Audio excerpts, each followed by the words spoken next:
Hi guys, welcome back to my channel. Today I'm going to show you how you can manage a startup application.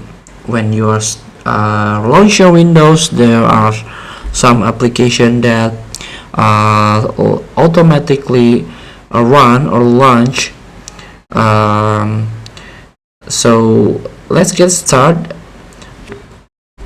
by click on Task Manager.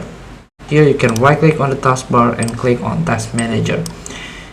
Here you can click Startup Apps, and this is the list app that running on a startup. When you launch when you first time launch Windows, this app will be run on the background.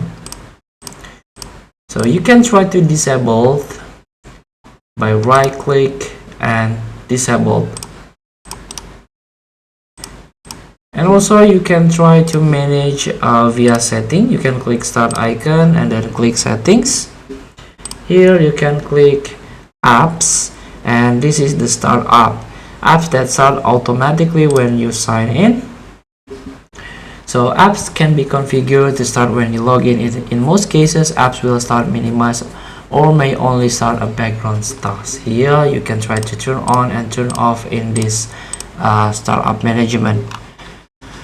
Feel free to try. Thank you for watching. Don't forget to comment, like, and subscribe. So click the next button below. See you in the next video.